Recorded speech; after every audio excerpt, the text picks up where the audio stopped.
Democrat Don Beyer. Well, he used to be lieutenant governor, all that good stuff. Now he's in the House of Representatives. Congressman Beyer, great to have you with us. Thank you, John. It's fun to be on your show. Thank you so much for inviting me. Now, Congressman Beyer, one of the questions I've got is you've been very successful in Virginia. You have a business that you started that is and employs so many people. You've been kind of in charge. Now you go to Congress where you're one of 435 people, and you're in the minority. And I mean, do you ever feel that you just can't get anything done? I don't yet, but it is a different experience. Running the family business for 40 years and being overseas as ambassador and even as president of the Senate. I always was sort of at the top of the food chain, and now I am definitely not. But I feel like humility has great survival value, and it's good for us. We're all going to get old and die in the end, so these humility lessons are important for us. And I take the long view. We only have 189 Democrats, which is the fewest in the House since Harry Truman was president, in 1947, 1948. So there's much that I can learn right now from this position in the minority, and I'm still optimistic that we can get some good things done. We'll have to have votes to do it because we don't have enough to do it by our own, but that's better anyway, I think. Congressman Don Beyer, how do you get along with leadership? Lawyer, Nancy Pelosi. Very well. Yeah, no, really quite well. I've known Nancy Pelosi just mildly over the years, but she's very smart, very hardworking, and she can count, which is really quite an impressive thing in a legislative body. There are a number of articles over the weekend about how Nancy Pelosi keeping 189 Democrats together have been more effective than poor Speaker Boehner with 246 Republicans scattered all over the place. Well, that's so it. She's great at party discipline and party unity. And Steny Hoyer, who lost the race for minority leader and then speaker to Nancy, is incredibly gracious. And even though they've been competitors, he is always very, very supportive and never undermines her in the slightest way. So it's a unified leadership, and that makes it much easier to serve and much happier to serve. Congressman, you've been there now about 3 months. What's been your biggest surprise? John, this surprised me when I actually thought about it. Is in the 2.5 months, almost 3 months I've been there, I don't think I've had but one or two lobbyists come to see me. Really? My impression was that you get to Congress and lobbyists come see you all day long, asking if you vote for this and vote for that, and almost not at all. And you don't see them in the Capitol at all. I do get a lot of constituent groups coming that will be coming to talk about their issue. For example, a number of families that had members of the family with juvenile diabetes came, or a bunch of folks with rare diseases like hemophilia came, and they advocate for their cause. But they're just regular people with special issues. They're not paid lobbyists who are going to come and flirt with a PAC contribution if you support their bill or any of that stuff. And it's been so it's much less transactional, much cleaner than I thought it was going to be. You're not having you're not being bombarded by the lobbyists that you anticipated. I find that to be interesting. And almost not at all. After I signed the big net neutrality letter, right. Which I was very proud to do, both for for Ethernet cords in your home, but also for mobile devices, because there's so many people, especially in our African American and Latino community, who only access the internet through the mobile devices. Mm-hmm. There was a couple of distress phone calls from people in the industry, but not to me, though, just to my chief of staff. Mm-hmm. But that's, it's less conflicted than I thought it was going to be.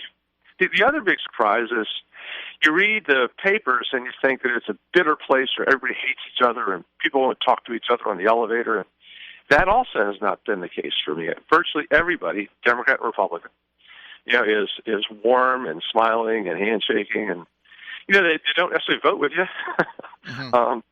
And they may not feel the same way about a lot of really important issues, but they're all pretty friendly people. I don't believe you were one of the ones that didn't attend Bibi's speech, right? You were there? Yeah, I did attend. Yeah. Right. That's what I thought. I just wanted to be sure. And that was an interesting decision. I hope I made the right decision. Yeah, I immediately came out very critical of Boehner's invitation to Netanyahu. I thought it was really a very embarrassing part of American political history. I thought the Israeli ambassador Ron Dermer asking Speaker Boehner not even to inform the White House was a terrible thing.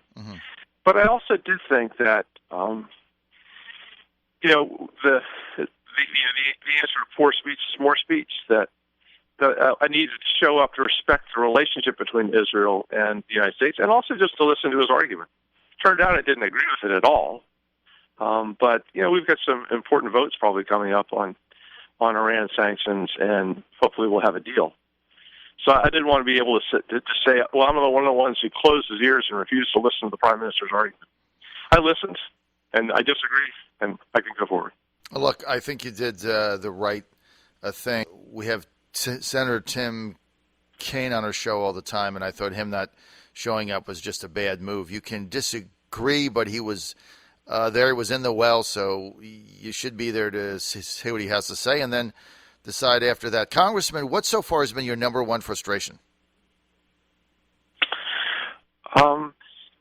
Interestingly, John, the Republicans have always talked about regular order. I wasn't exactly sure what regular order meant, so I asked, and they said, it's the way the Virginia General Assembly works. You introduce a bill, the clerk of the Senate or the clerk of the House sends it to a committee, the committee may send it to a subcommittee, people vote on it, and they have hearings, and every bill gets a vote. Yeah, maybe a negative vote, but every bill gets a vote, and then if it comes out of committee, it'll go to the floor, and they'll read it 3 days, and then have a vote. So far, almost without exception, in the House of Representatives of the U.S. Congress, bills are come to the floor fully formed, never go to committee. They come with what's called a rule, structured rule, which most cases denies any amendments or allows one or two amendments that are sort of popularly available. So the kind of debate that we would have in the Senate of Virginia or the House of Virginia doesn't happen at all. And in fact, usually they'll say, okay, it's the Keystone Pipeline bill. We have 1 hour of debate, 30 minutes for each side. And there'll only be 10 or 12 people out of 435 in the House. Some may be watching on TV. But unlike the legislative experience I had in Richmond, where everybody shows up at 12 o'clock and takes their seats and debates and votes for a couple of hours till your work is done.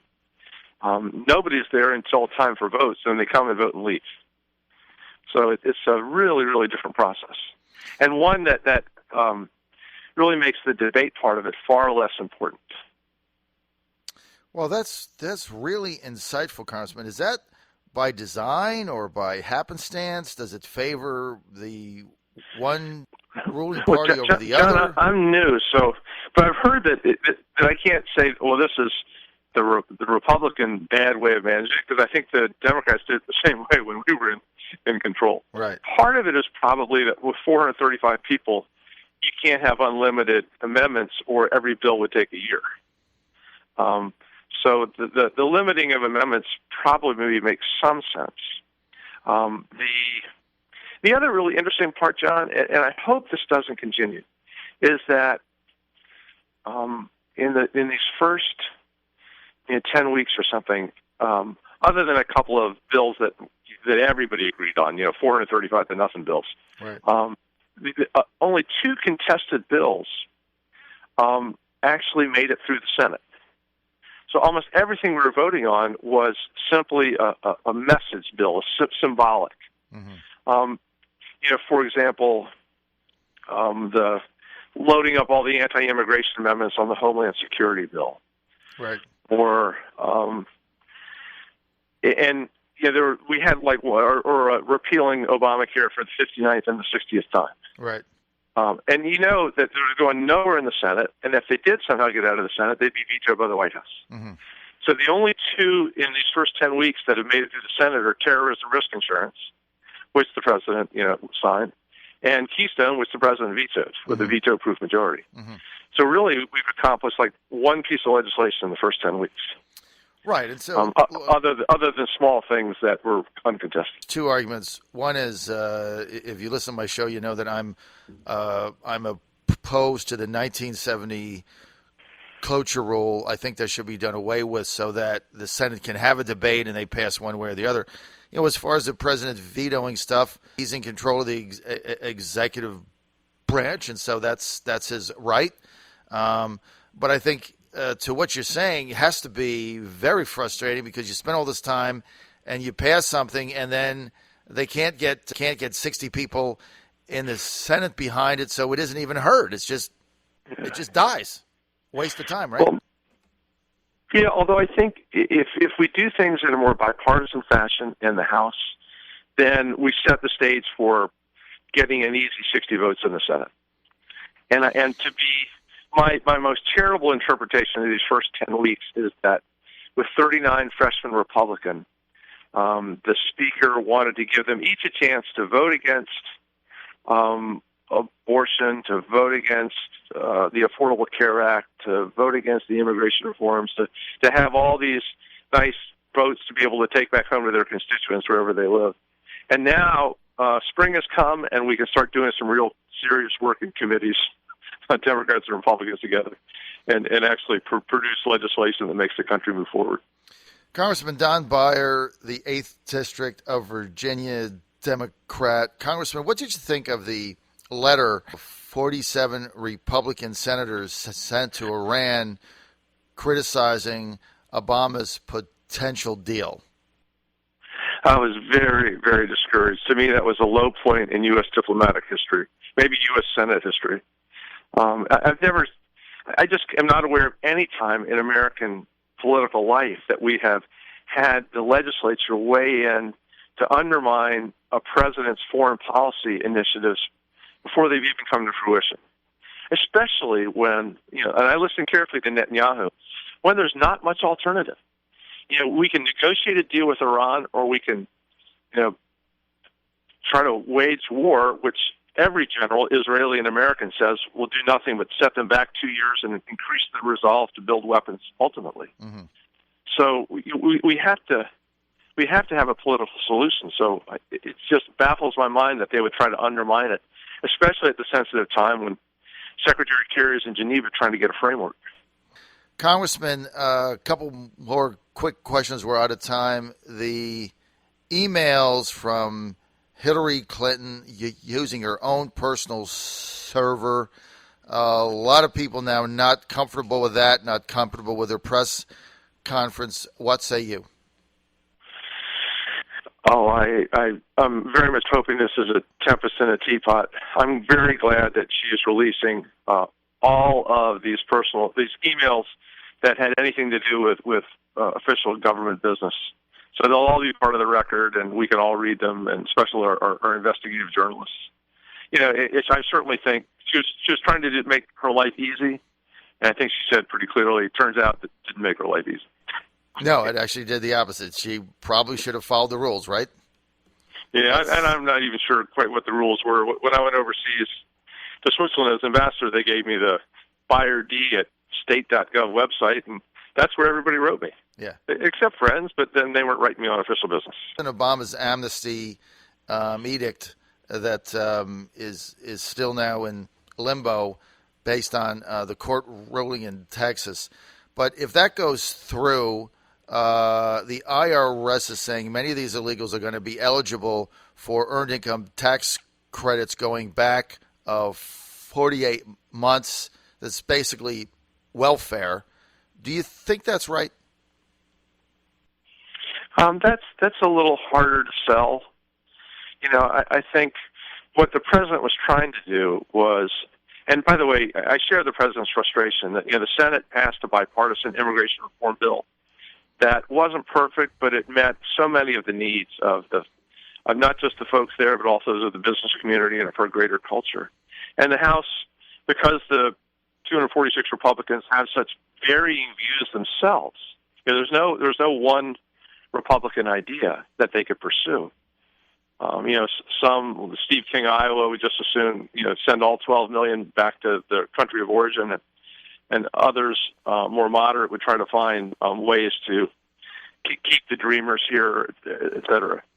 So if it gets if it does go through, we still have opportunities to modify it in constructive ways. And my great hope is that, so the president acted because the Congress wouldn't. So the ball's back on our side of the court. We now have a chance to act and formulate good immigration policy in the law and get rid of any of this is it constitutional or not argument. All right. And that's a good time to address things like EITC. Okay, Congressman, that makes sense. We're out of time. We want to thank Congressman Don Beyer for being with us. You want more info? It's real easy. Go to Beyer, BEYER.house.gov. This is the John Fredericks Show.